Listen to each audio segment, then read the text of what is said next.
脚伤的重不重啊？什么脚伤？我脚没受伤啊。王爷，郡主找您。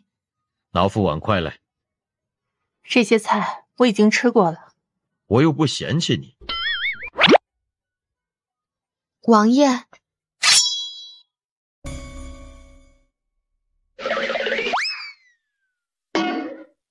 王爷呢？王爷在王妃那儿吃剩饭。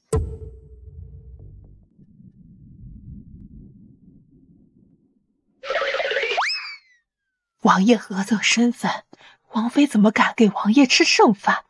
丫头是嘴太笨，不会说话。定是王爷到天香院的时候，王妃才吃到一半。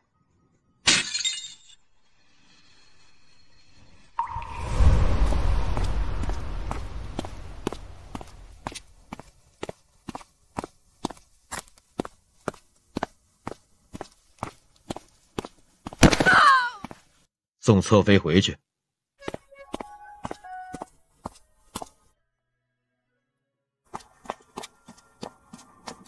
宋国公府需要请贾大夫，王爷。三房的事，宋国公府给你交代了吗？要你这么迫不及待的帮宋国公府请大夫吗？毕竟已经是亲家了。不要告诉我，宋国公府是为了靠亲家2个字，好请贾大夫治病，才向你求娶的柔儿。王爷就一点不为柔儿着想吗？只因我不肯帮着请贾大夫，就薄待柔儿，这就是你给柔儿挑的好亲是吗？退下吧。这个忙，王爷您不能不帮。宋国公府需要看贾大夫的人不是别人，是宋国公世子。我没有骗王爷你，宋国公世子真的有病在身，他怎么了？他不举。你再说一遍。宋国公世子不能人道了。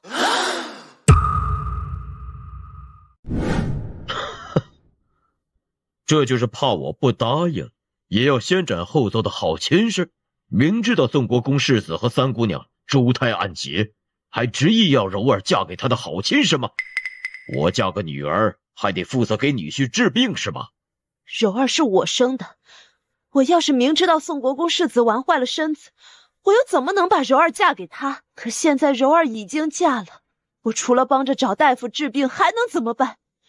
而且是太后赐的婚，我就算想让柔儿和宋国公世子和离，都办不到。只是帮忙请贾大夫而已，要多少诊金，宋国公府都给得起。王爷就忍心柔儿守一辈子活寡吗？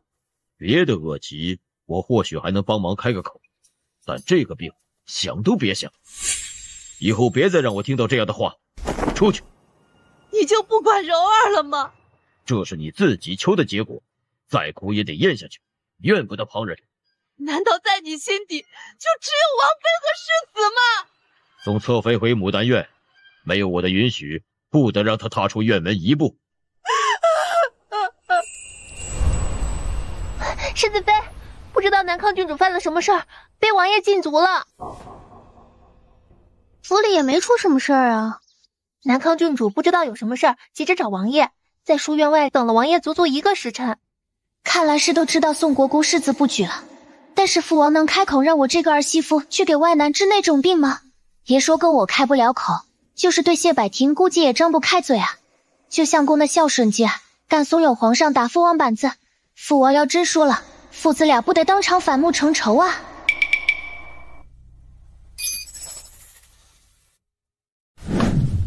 请南王留步。宋国公找本王有事啊？靖南王对亲家的态度，未免也太生分了。哼，一桩充满欺骗的婚事，宋国公希望本王对你是什么态度啊？我们确实隐瞒了邢儿的病情，但没料到靖南王对自己女儿都这般心狠呢。如果宋国公叫住本王只是为了说这个，那就不必了。女儿的分量不够，那再加上铁骑兵呢？只要靖南王你肯帮忙请贾大夫，不管能不能治好犬子，那1000铁骑兵都归你靖南王麾下。别说只是1000铁骑兵，就是你宋国公把手里的兵权悉数给我，这个忙我也帮不了。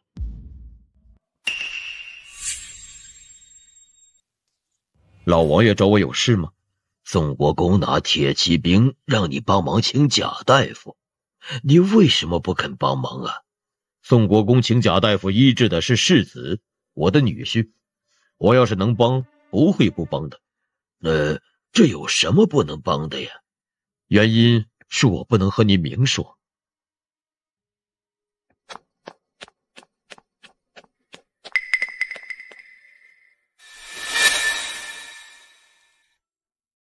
靖南王，你到底怎么回事？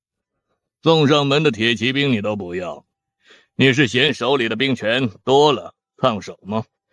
那2个小辈孝顺懂事，通情达理，不是不会顾全大局之人，你居然连问都不问一下就直接否决了。皇上，您骂臣之前，能不能先问问宋国公世子得的是什么病呢？什么病？不举之症。不举之症。退下吧。大夫既是救人，还挑病治吗？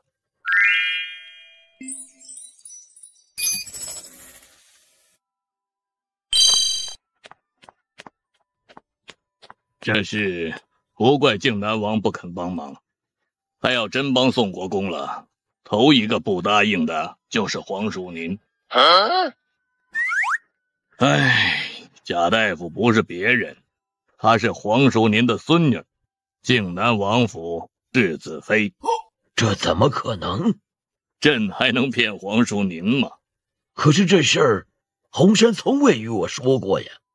朕也很好奇，靖南王世子妃是怎么在父母双亲眼皮子底下学得一手高超医术的？但靖南王世子说，他们都被蒙在了鼓里，之前是朕拦着，他们一家子才没能认祖归宗。皇叔重新上个折子，这回朕准了。等时机成熟了，我会上折子的。朕这个皇上都主动认错了，难道时机还不够成熟吗？我也不瞒皇上，这些年我一直是暗中在找证据，证明镇国公府是无辜的。最近已经找到了一点证据，镇国公府还有遗孤存世，我已经极力派人去寻了。镇国公府还有谁活着？镇国公府小少爷。只有沈寻还活着吗？朝廷查朝灭族，皇上觉得还有谁有可能活下来呢？妹妹，嘿嘿嘿！沈小少爷，您应该喊弟弟。就是个妹妹啊，不能撒谎。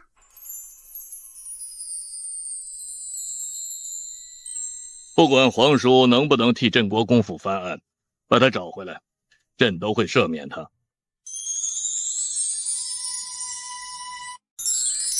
世子妃，新王府给您送东西来了。肯定是夫人做了好吃的，给世子妃送来。应该不是吃的，新王府送了2大箱子来。这些东西呢，是老王爷赏给苏姑奶奶您的。祖父为何突然赏赐我？我不知道，老王爷只让我把东西送过来，余下的没说呀。我做什么了？信老王爷为什么要赏这么多东西？麻烦李管事给我带句话，明儿我回信王府。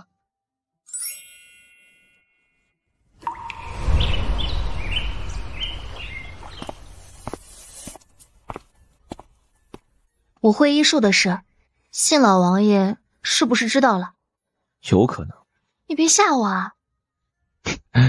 这有什么好怕的吗？我瞒着爹娘学医术，骗了他们，我得挨骂呀。娘子这么惶恐不安，该不会这是假的吧？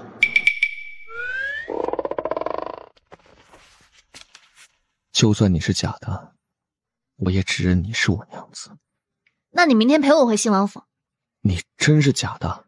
我当然是真的了，至少有一半是真的。娘，您知不知道祖父为什么赏我那么多东西啊？娘还正想问你呢，你做什么了？老王爷赏你2大箱子的东西。娘没问祖父吗？老王妃问了，但老王爷没说。连祖母问祖父都不说，那我连问都不用问了。娘，季月这些天还好吧？唉，不好吗？他这些日子在学做针线。云姨都不管吗？我看季月呀，也不是好欺负的。等他忍无可忍了，有三太太苦头吃。季月不在府里吗？夏贵妃传召三太太进宫，三太太呀，把大少奶奶一并带去了。看来以后回来想要见到李季月，就不能提前打招呼，得回来的措手不及才行。不过谢百庭陪我回来，肯定也是要吃了午饭再走的。我就不信云三太太能在宫里待到我离开，他们都不回来，耐着性子等就是了。老王妃，大少奶奶的兄长李大少爷在街上和武安侯世子打架，不小心踹到了宋国公世子，宋国公世子撞到了石墩子上，晕了过去。李大少爷被抓进大理寺监牢了。李大少爷怎么会和武安侯世子打起来？说是李大少爷避让行人，不小心撞了武安侯世子一下，武安侯世子得理不饶人，要李大少爷跪下来给他赔礼道歉才打起来的。这武安侯世子未免也太过嚣张。李大少爷再怎么说也是我信王府大少奶奶的兄长，岂是他要给他下跪就给他下跪的？天热，火气都大了不少。武安侯世子如此嚣张，御史台必会弹劾，您别气坏身子。宋国公世子的武功什么时候这么弱了？怕不是肚子里又憋着什么坏水。季月呢？李大少爷被抓进大理寺，他担心，就去大理寺探监了。大哥，不至于吧？我连床板都还没躺热乎，你就来探监了？你答应过我，不和人打架的。我也不想的，忍不住啊。你怎么变得这么爱哭了？不就蹲个大牢吗？没什么大不了的，只要宋国公世子死不了，我就被放出去了。万一呢？那宋国公世子不至于这么倒霉吧？才成亲几天，就能被我一脚给踹挂掉？主要是我也没用几分力啊，而且当时宋国公世子后退的速度没那么快，那点力度想撞晕都难，更别提把人撞死了。别哭别哭，你好歹对你大哥我有点信心吧。这大理寺的大牢能关得住你大哥我吗？大哥，你要做什么？这还不明显吗？越狱啊！别舍不得大哥，这京都啊和你大哥我的气质不符，等大哥找到爹娘就回来看你。云逸还不错，我相信他不会辜负你的。不过他要是敢辜负你，我一定打得他娘都不认得他。大哥，今儿我进宫见到了皇上，皇上腰间佩戴的玉佩和你丢失的那块一模一样。皇上腰间佩戴的玉佩和你丢失的那块一模一样。你没看错？当时我太紧张了，没敢多看，但是我瞥了两眼，真的和你那块特别像，无论是图案还是色泽都很像。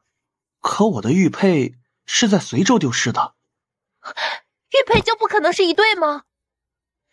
这是怀疑皇上是我爹啊，我没感觉出来自己有皇子的气质。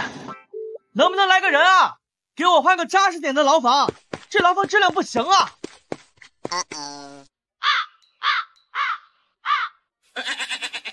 看在信王府的面子上，我们才没有看着你们说话，就这一会儿功夫啊，就把栅栏弄坏了，还说牢房质量不好，这可真是。别担心，你大哥不会有事的。我要知道你也来，我今儿就不去军营了。等哪天有空，我带季月去晋南王府找你们。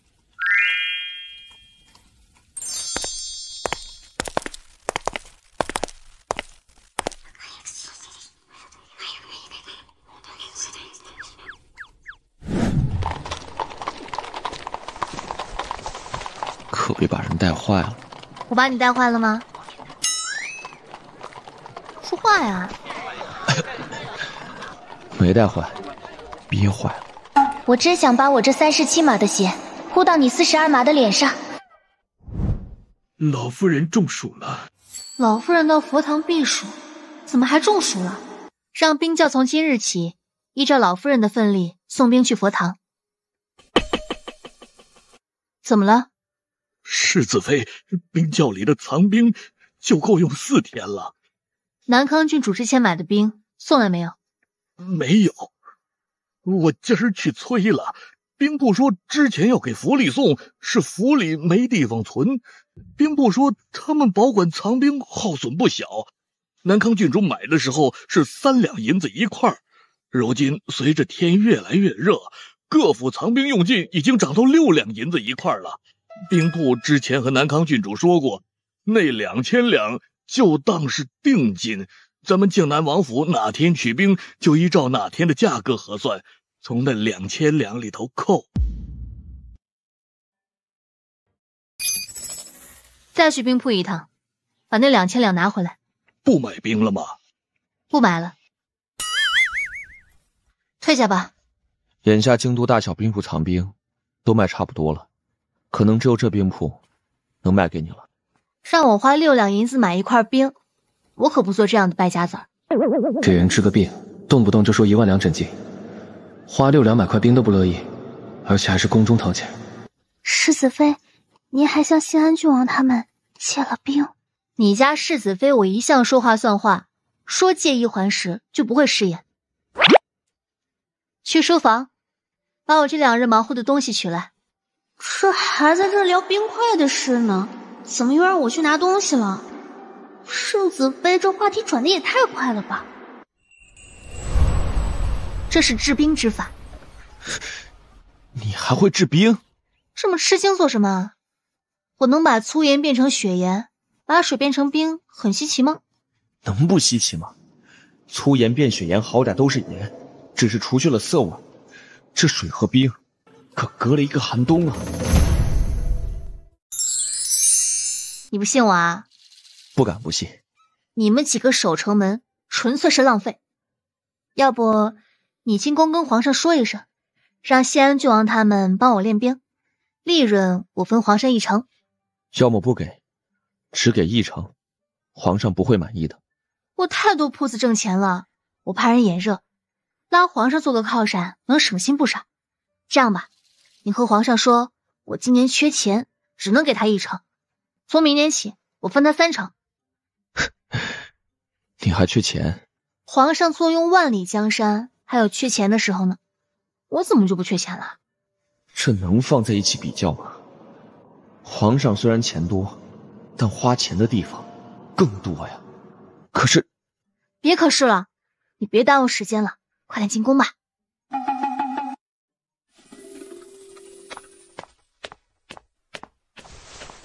这么晚才回来，事情办得不顺利吗？我绕道去了大理寺一趟。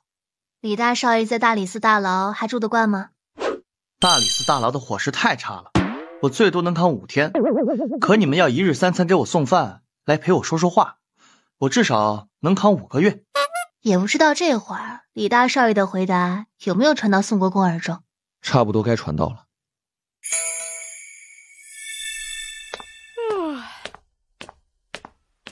昨晚上武安侯府闯入了刺客，把武安侯父子俩暴打了一顿。是你干的？武安侯世子不过就是个棋子，我就算要派人去揍他，也不急于这一时半会儿。说的也是，可不是谢百庭，难道是西安郡王他们？不过昨晚上大理寺大牢闹了点动静。什么动静？狱卒巡视大理寺牢房的时候，发现李大少爷的牢房空了，吓得赶紧叫其他狱卒。然而等狱卒们赶到时，李大少爷在牢房里睡得正香。得，肯定是李继明做的武安侯父子了。这睚眦必报的性子，不愧是山匪头头。宋国公世子拿他做法子算计他们，以后有他苦头吃了。世子妃，大姑奶奶回门，求王爷帮忙请贾大夫。小厮拦着不让进，大姑奶奶就跪在了书院外头。宋国公世子是待谢柔有多好吗？让他顶着这烈焰毒日跪在滚烫的地面上，对自己可真够恨的。王爷不会心疼他，让世子妃帮忙医治宋国公世子吧？不会。他不是和西安郡王他们忙着治兵去了吗？你就这么笃定父王不会去帮忙？我刚刚才知道，宋国公府拿铁骑兵找父王帮忙请贾大夫。那父王怎么不找我们呢？我也想知道。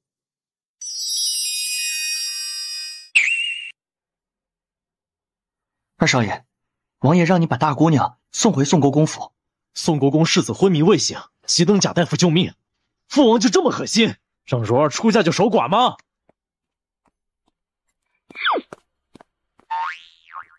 为什么他过去的时候你们不拦着？差别对待吗？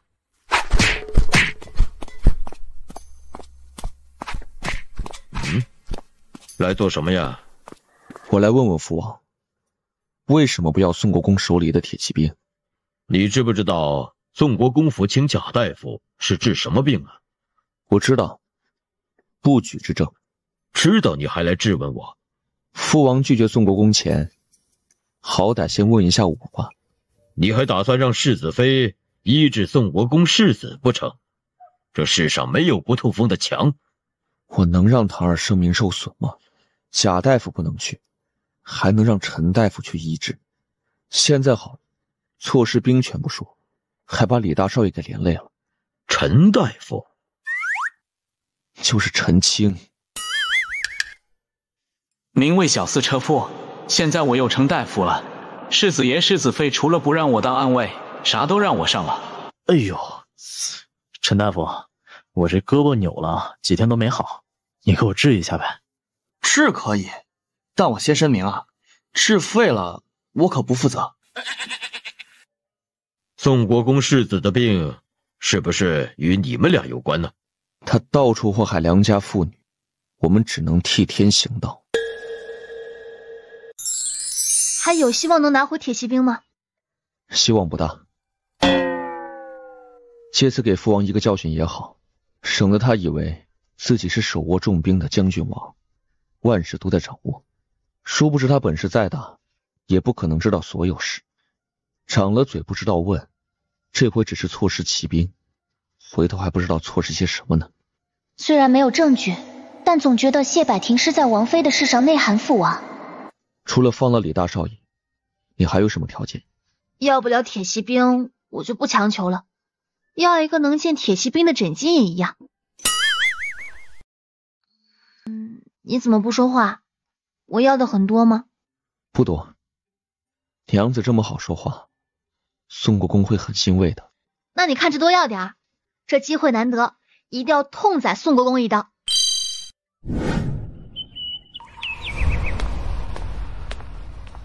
你怎么还在府里？不急，人都还没跪晕呢。说的也是，父王连铁骑兵都没要，要是谢柔跪了一会儿就请贾大夫去宋国公府，岂不是显得把李继明看得比铁骑兵还重要？所以就只能委屈谢柔多跪会儿了。世子妃，怎么了？大姑奶奶跪得太偷工减料了，丫鬟还给她喂水喝。难怪谢柔迟迟不允，原来是有忠心护主的丫鬟。看来谢柔要继续跪着了。世子妃，大姑奶奶晕倒了。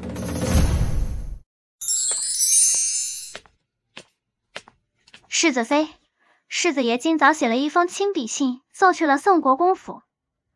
世子爷提了什么条件？世子爷提了3个条件。第一，贾大夫不会去宋国公府，让宋国公世子去醉仙楼，而且要走着去。这安排不错，宋国公连父王都敢算计，定不会把谢百庭放在眼里。放在醉仙楼，他就不敢胡来了。第二，放了李大少爷，让宋国公世子走着去，就证明他醒了，免得到时候拿到药方却不放过李继你。第3，斩金10万两。哇，竟然要了这么多！还有附加条件，贾大夫只在醉仙楼待1个时辰，而且是从小厮出醉仙楼送信开始算起。那宋国公不得气得当场撅过去。哼，1万两斩金就够黑心了，他竟然要10万两！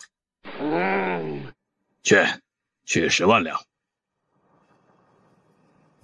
敢这么狮子大开口，他贾大夫这辈子最好把头尾藏好，否则定让他知道我宋国公府的手段。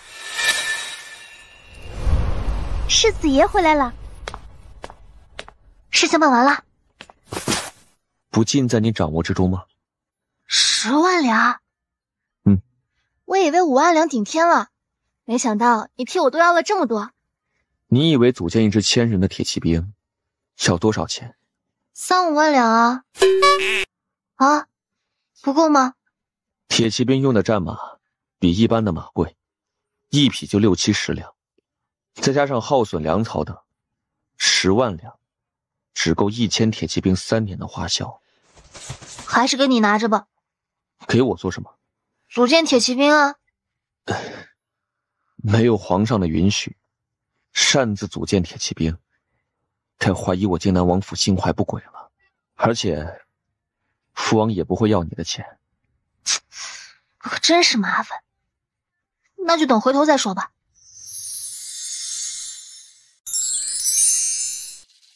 这2天都没顾上练兵，也不知道西安郡王他们办得怎么样了。他们事情办得不错，我回来的路上正好碰上他们迫不及待地拉着练出来的冰块进宫去和皇上显摆。他们还让我给你带句话，皇上的赏赐他们一会儿给你送来。刚得了宋国公10万两，又要得皇上的赏赐，今天又是赚钱的一天啊！百天兄，你这书房也太热了，以后冰块可以敞开了用了。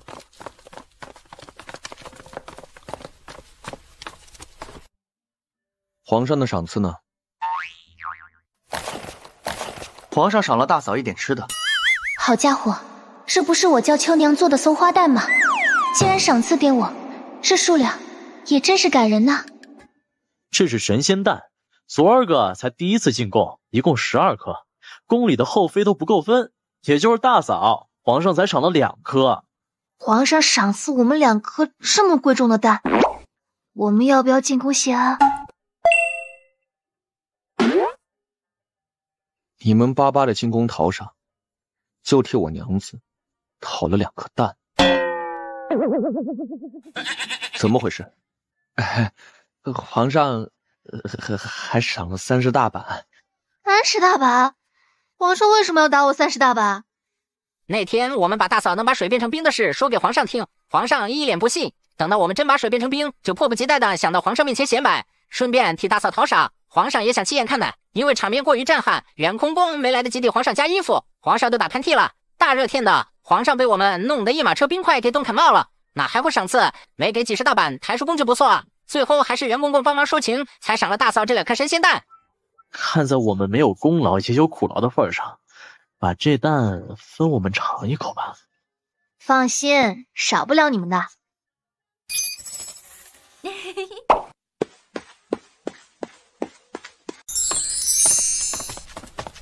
是你们要的神仙蛋。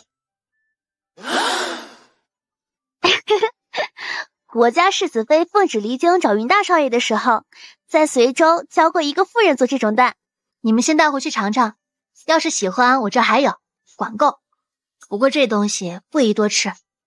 那我就不和大嫂客气了，我再要10盒。不要找打。没事儿，还有不少，我们吃不了多少。他是要了给皇上送去。这么上胆着找打的，还真是少见。那个皇上那一共才12颗神仙蛋，还被我死乞白咧的讨了2颗来，更不够后妃们分了。作为臣子，我怎么能眼睁睁的看着皇上的后宫因为几颗神仙蛋起火呢？替君分忧，好臣子。半夏，多装一些吧。世子爷，亲王府大少奶奶的兄长李大少爷来了。快请。我还以为你真狠心让我在大理寺大牢待5个月呢，没想到这么快就把我捞出来了。大恩不言谢。说谢就太见外了，李兄是受我们牵连。皇上御赐的府邸已经修缮完毕，我挑了个良辰吉日搬家，到时候还望谢兄和大嫂赏脸，去喝杯乔迁酒。这酒我们肯定去喝。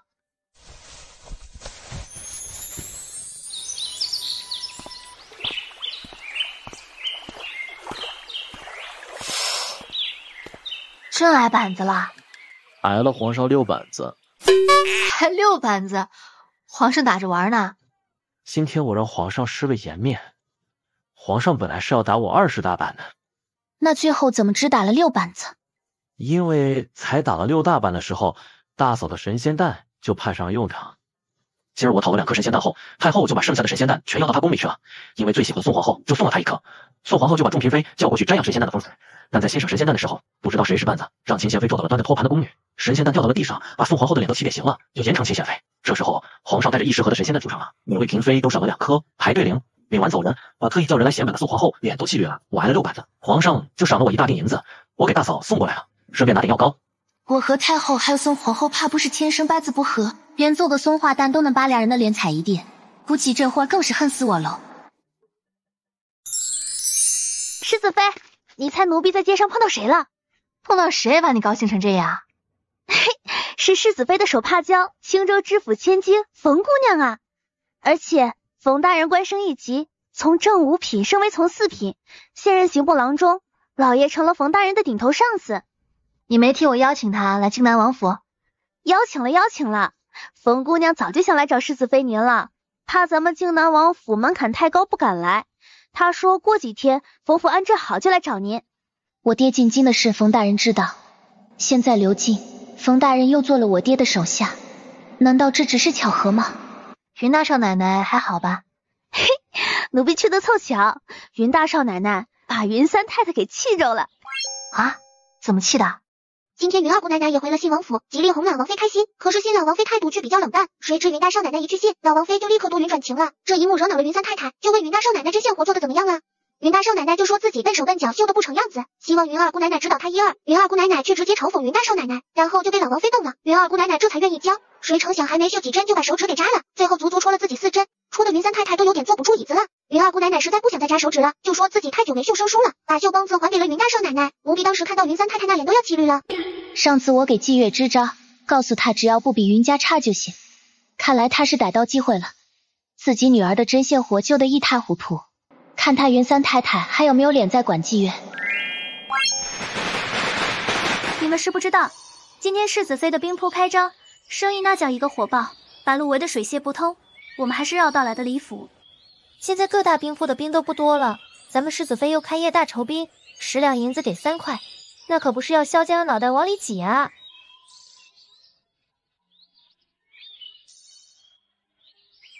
咦，宁阳后世子从西安郡王怀里揪出来的绣帕，好像是女孩子的。世子爷和云大少爷避嫌是应该的，大少爷怎么也站在一旁看着呀？